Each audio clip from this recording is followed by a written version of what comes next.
Hello, friends. Good day. Welcome to Read with Me.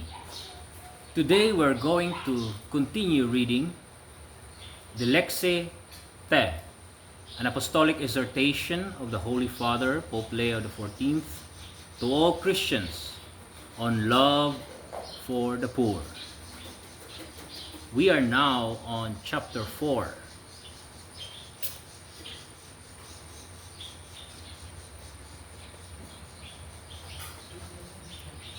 Chapter 4, A History That Continues. The Century of the Church Social Doctrine. The acceleration of technological and social change in the past 2 centuries, with all its contradictions and conflicts, not only had an impact on the lives of the poor, but also became the object of debate and reflection on their part. The various movements of workers, women and young people, and the fight against racial discrimination gave rise to a new appreciation of the dignity of those on the margins of society.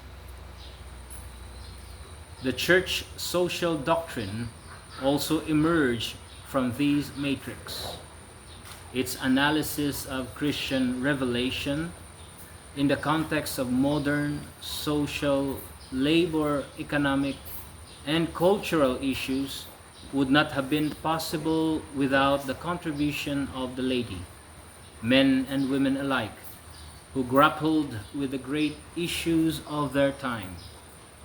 At their side were those men and women religious who embodied a church forging ahead in new directions. The epochal change we are now undergoing makes even more necessary a constant interaction between the faithful and the church magisterium, between ordinary citizens and experts, between individuals and institutions. Here too, it needs to be acknowledged once more that reality is best viewed from the sidelines, and that the poor are possessed of unique insights indispensable to the church and to humanity as a whole.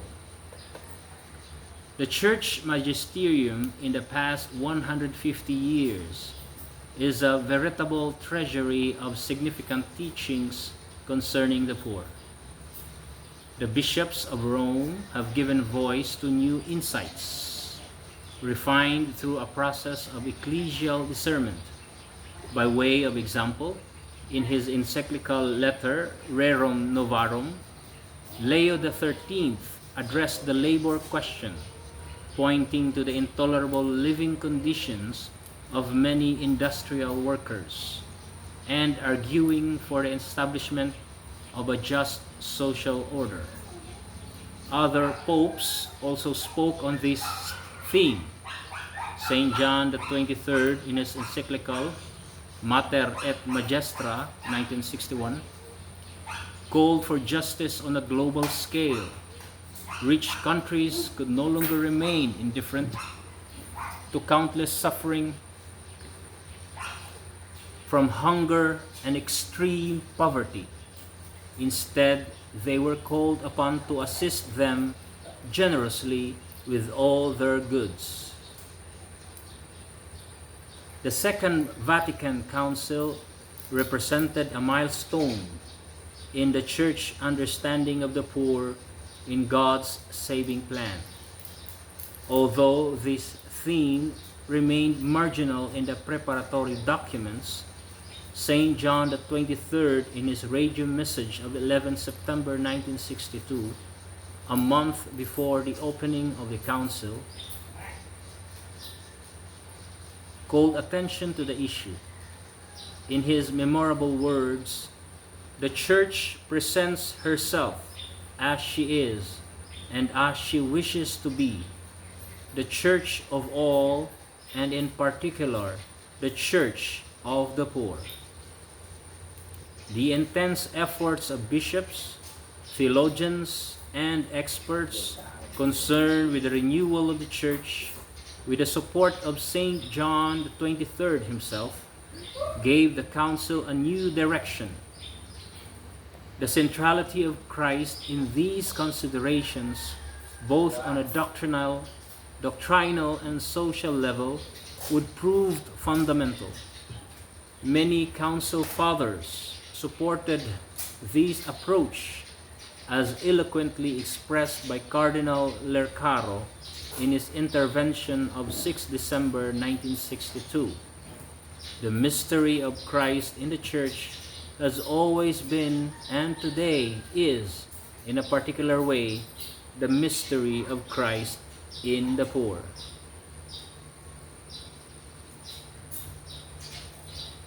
He went on to say that this is not simply one theme among others, but in some sense the only theme of the Council as a whole.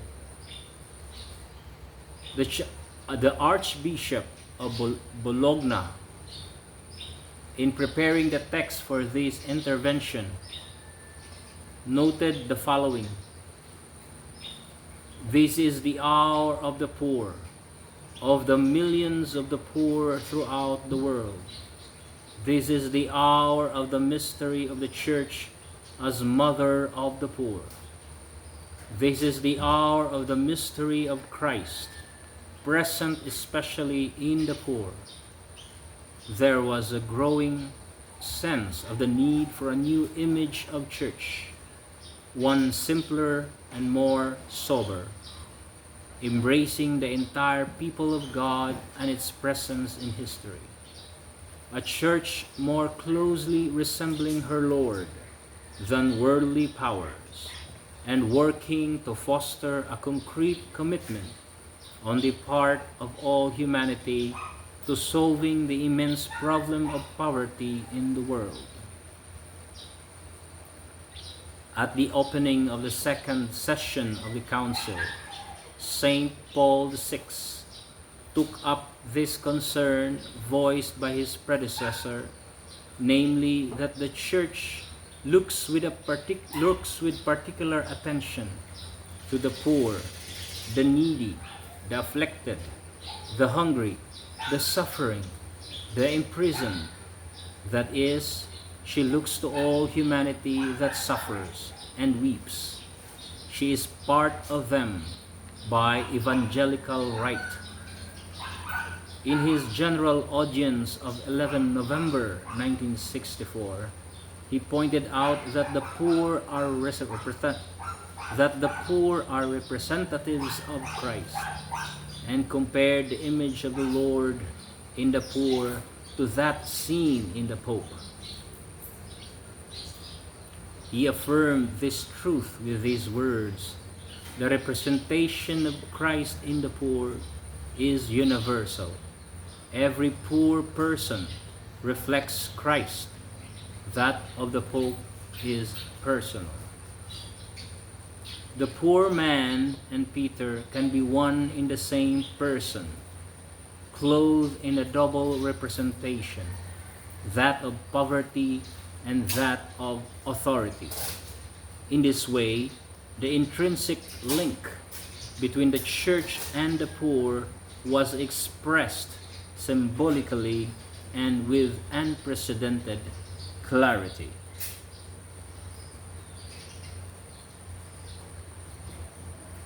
The Pastoral Constitution Gaudium et Spes, building on the teachings of the Church Fathers, forcefully reaffirms the universal destination of earthly goods and the social function of property that derives from it. The Constitution states that God destined the earth and all it contains for all people and nations, so that all created things would be shared fairly by all humankind under the guidance of justice, tempered by charity. In their use of things, people should regard the external goods they lawfully possess as not just their own, but common to others as well, in the sense that they can benefit others as well as themselves. Therefore, everyone has the right to possess a sufficient amount of the earth's goods for themselves and their family. Persons in extreme necessity are entitled to take what they need from the riches of others.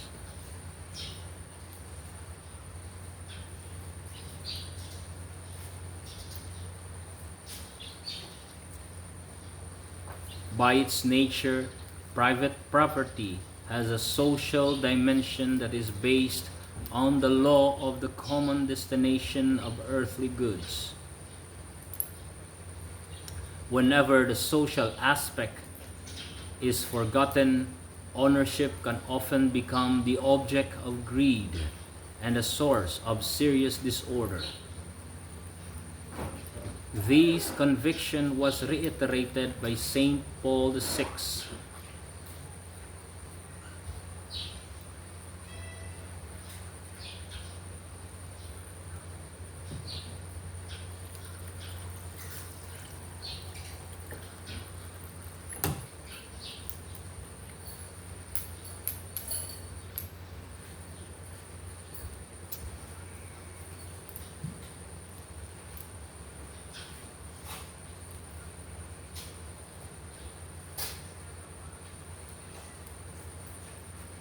This conviction was reiterated by Saint Paul VI in his encyclical Populorum Progressio.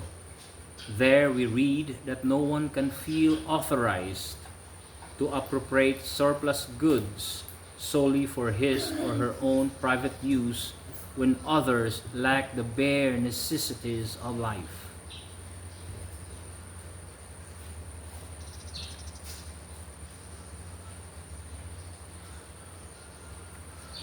In his address to the United Nations, Pope Paul VI spoke as the advocate of poor peoples and urged the international community to build a world of solidarity.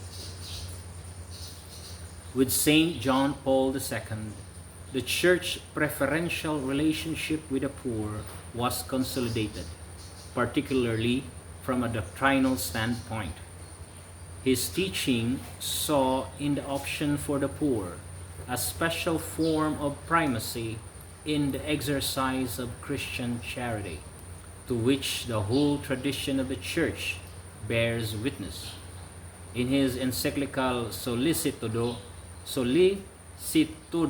Re Socialis, he went on to say, "Today, furthermore, given the worldwide dimension which the social question has assumed, this love of preference for the poor and the decisions which it inspires in us cannot but embrace the immense multitudes of the hungry, the needy, the homeless, those without medical care, and above all, those without hope of a better future.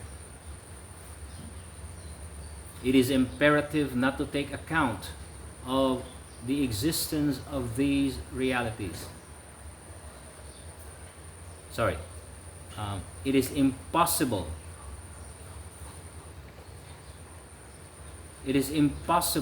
not to take account of the existence of these realities. To ignore them would mean becoming like the rich man who pretended not to know the beggar Lazarus lying at his gate. St. John Paul II's teaching on work is likewise important for our consideration of the active role that the poor ought to play in the renewal of the Church and society, thus leaving behind a certain paternalism that limited itself to satisfying only the immediate needs of the poor.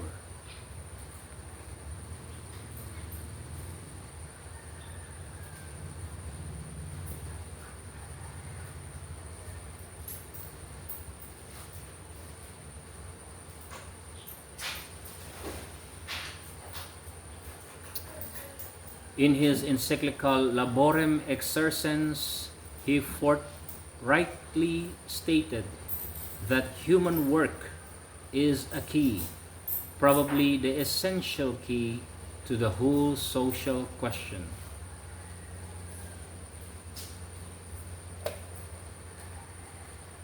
Amid the multiple crises that mark the beginning of the third millennium, the teaching of Benedict XVI took a more distinctly political turn. Hence, in the encyclical Caritas in Veritate, he affirms that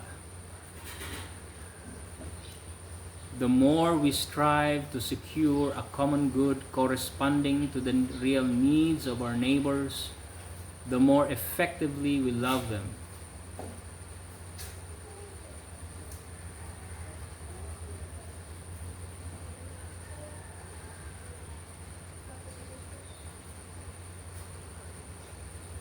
He observed, moreover, that hunger is not so much dependent on lack of material things as on shortage of social resources, the most important of which are institutional. What is missing, in other words, is a network of economic institutions capable of guaranteeing regular access to sufficient food and water for nutritional needs, and also capable of addressing the primary needs and necessities ensuing from genuine food crises, whether due to natural causes or political irresponsibility, nationally and internationally. Pope Francis recognized that in recent decades, alongside the teachings of the bishops of Rome, national and regional bishops' conferences have increasingly spoken out. He could personally attest, for example, to the particular commitment of the Latin American episcopate to rethinking the church relationship with the poor. In the immediate post-conciliar period, in almost all Latin American countries, there was a strong sense of the church need to identify with the poor and to participate actively in securing their freedom. The church was moved by the masses of the poor suffering from unemployment, underemployment, unjust wages, and substandard living conditions. The martyrdom of Saint Oscar Romero, the Archbishop of San Salvador, was a powerful witness and an inspiration for the church. He made his own the plight of the vast majority of his flock and made them the center of his pastoral vision. The conferences of the Latin American bishops held in Medellin, Puebla, Santo Domingo, and Aparecida were also significant events for the life of the church as a whole.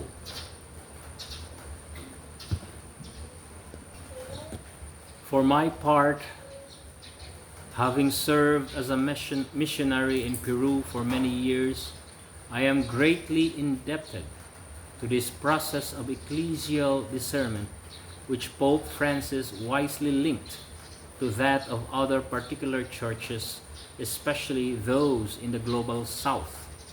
I would now like to take up two specific themes of this episcopal teaching. Structures of sin that create poverty and extreme inequality. At Medellin, the bishops declare themselves in favor of a preferential option for the poor.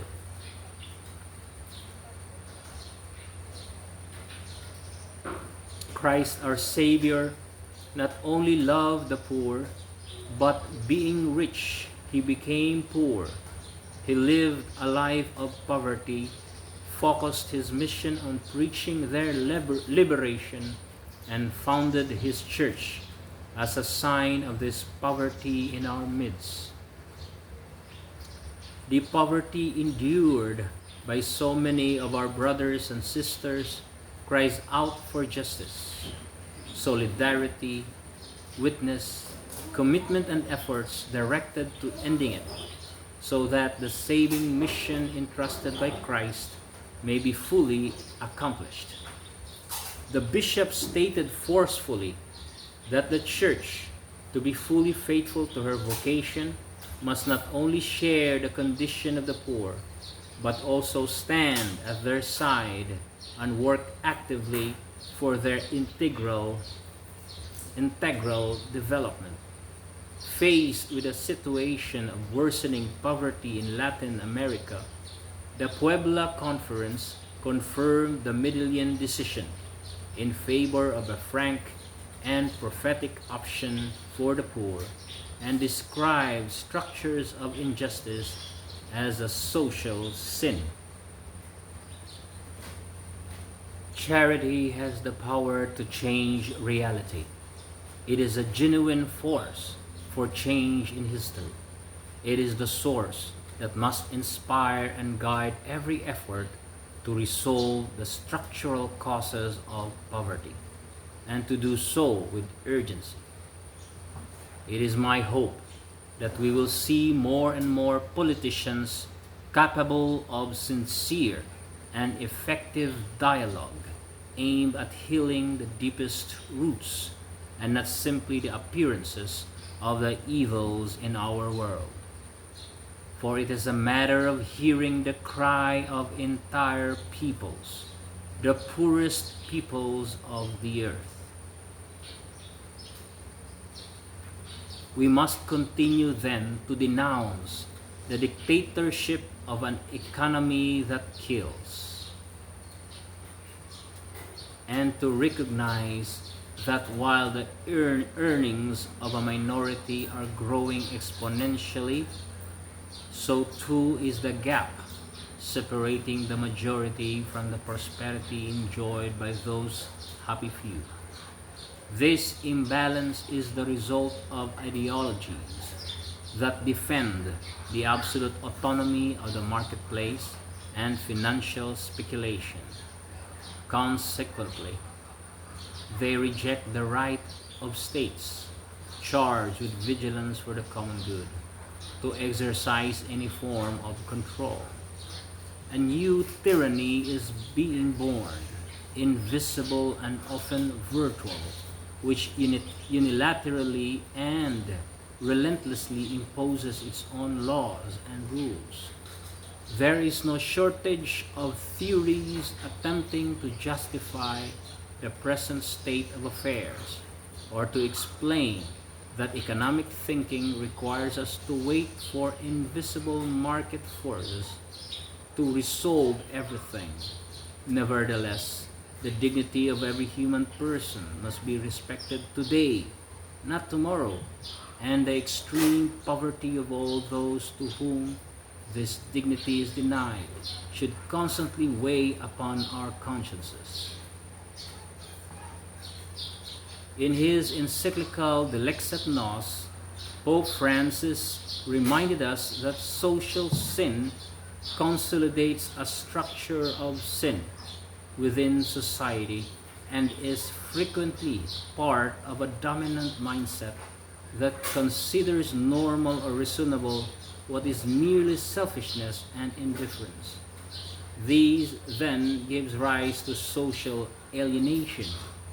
It then becomes normal to ignore the poor and live as if they do not exist.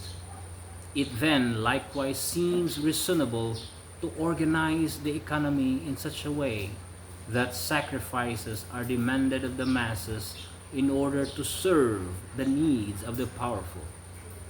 Meanwhile, the poor are promised only a few drops that trickle them until the next global crisis brings things back to where they were.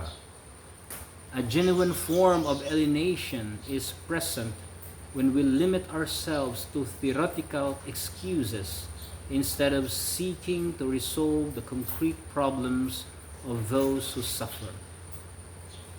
St. John Paul II had already observed that a society is alienated if its forms of social organization, production and consumption make it more difficult to offer the gift of self and to establish solidarity between people.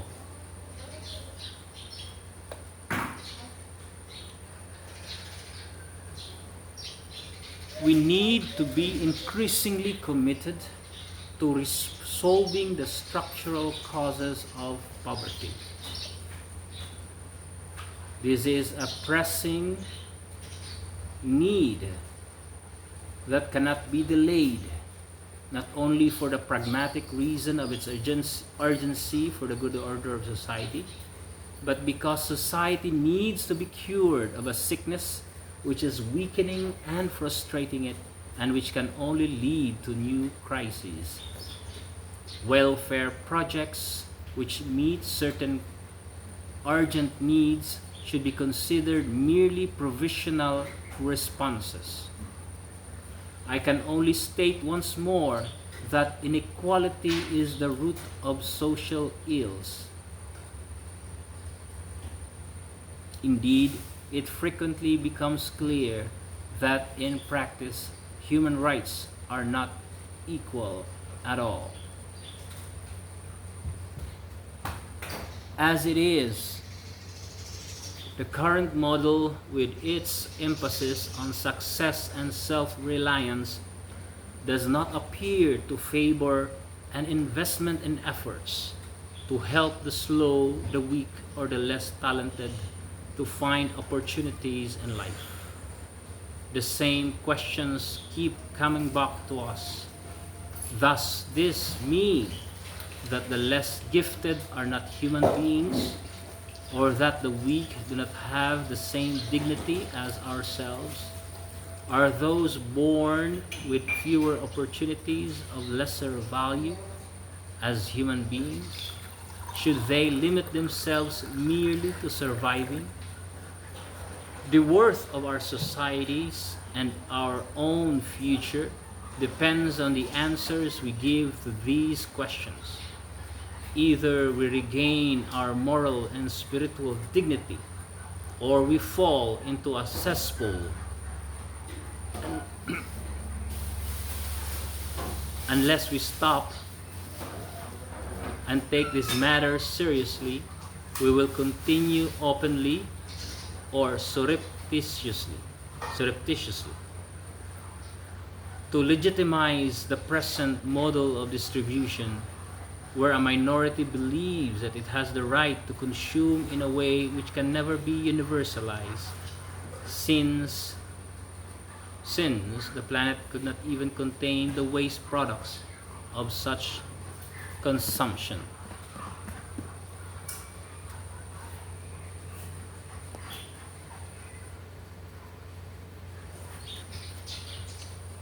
One structural issue that cannot realistically be resolved from above and needs to be addressed as quickly as possible has to do with the locations, neighborhoods, homes, and cities where the poor live and spend their time. All of us appreciate the beauty of those cities which overcome paralyzing mistrust, integrate those who are different, and make this very integration a new factor of development. How attractive are those cities which, even in their architectural design, are full of spaces which connect, relate, and favor the recognition of others. Yet, at the same time, we cannot fail to consider the effects on people's lives of environmental deterioration, current models of development, and the throwaway culture. For the deterioration of the environment and of society affects the most vulnerable people on the planet. All the members of the people of God have a duty to make their voices heard, albeit in different ways. in order to point out and denounce such structural issues, even at the cost of appearing foolish or naive.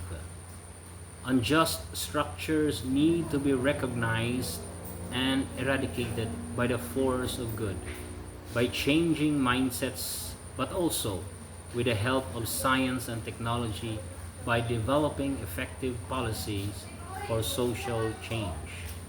It must never be forgotten that the gospel message has to do not only with an individual's personal relationship with the Lord, but also with something greater. The kingdom of God, it is about loving God who reigns in our world. To the extent that He reigns within us, the life of society will be a setting for universal fraternity, justice, peace, and dignity. Both Christian preaching and life, then, are meant to have an impact on society. We are seeking God's kingdom. Finally, in a document that was not initially well received by everyone, we find a reflection that remains timely today. The defenders of orthodoxy are sometimes accused of passivity, indulgence, or culpable complicity regarding the intolerable situations of injustice and the political regimes which prolong them. Spiritual conversion, the intensity of the love of God and neighbor, zeal for justice and peace, the gospel meaning of the poor and of poverty are required of everyone, and especially of pastors and those in positions of responsibility. The concern for the purity of the faith demands giving the answer of effective witness in the service of one's neighbor, the poor and the oppressed in particular, in an integral, theological fashion. The poor as subjects.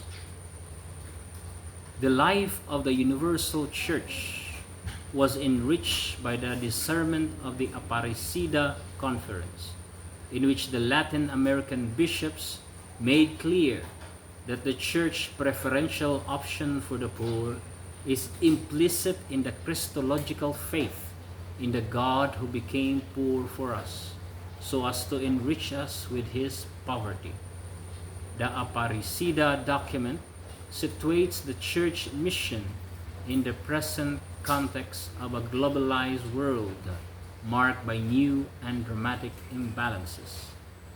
In their final message, the bishops wrote, "The stark differences between rich and poor invite us to work with greater commitment to being disciples capable of sharing the table of life, the table of all the sons and daughters of the Father, a table that is open and inclusive, from which no one is excluded.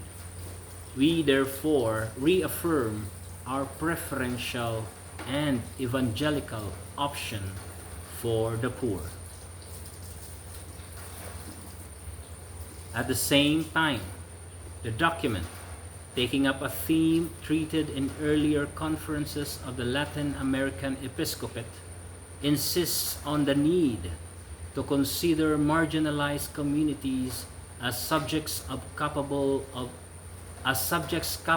creating their own culture, rather than as objects of charity on the part of others.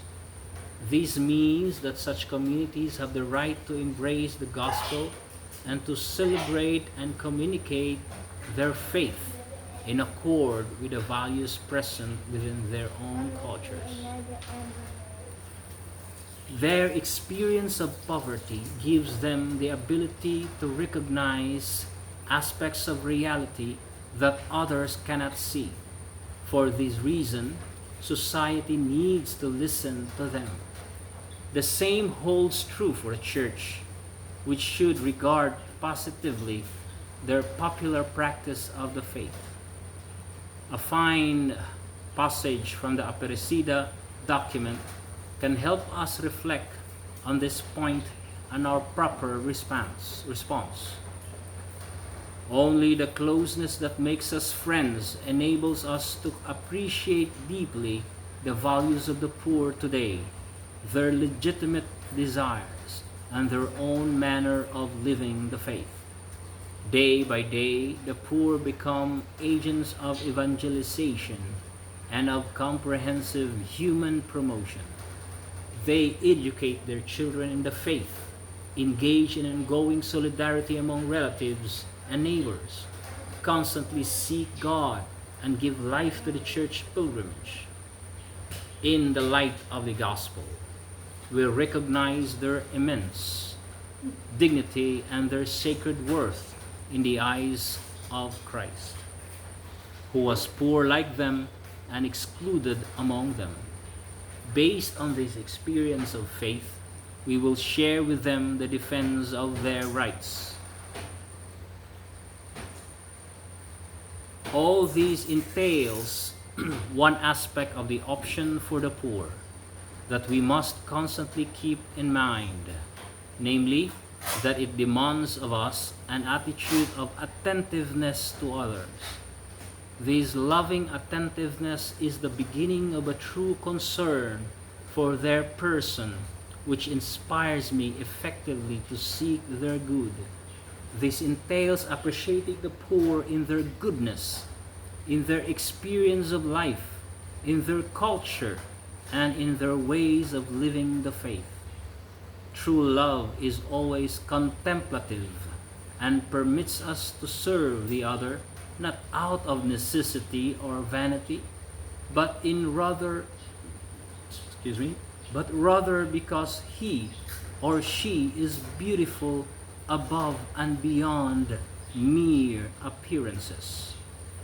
Only on the basis of this real and sincere closeness can we properly accompany the poor on their path of liberation. For this reason, I express my heartfelt gratitude to all those who have chosen to live among the poor, not merely to pay them an occasional visit, but to live with them as they do. Such a decision should be deemed one of the highest forms of evangelical life. In light of this, it is evident that all of us must let ourselves be evangelized by the poor and acknowledge the mysterious wisdom which God wishes to share with us through them. Growing up in precarious circumstances, learning to survive in the most adverse conditions, trusting in God with the assurance that no one else takes them seriously, and helping one another in the darkest moments, the poor have learned many things that they keep hidden in their hearts. Those of us who have not had similar experiences of living this way certainly have much to gain from the source of wisdom that is the experience of the poor. Only by relating our complaints to their sufferings and privations can we experience a reproof that can challenge us to simplify our lives. That ends chapter 5. Thank you, friends, for listening. We will resume chapter 5. That was chapter 4. And we will resume with chapter 5, a constant challenge, later, a few days from now, probably. Thank you for listening, friends, and God bless you. Pray for me and my family. Goodbye. Thank you so much.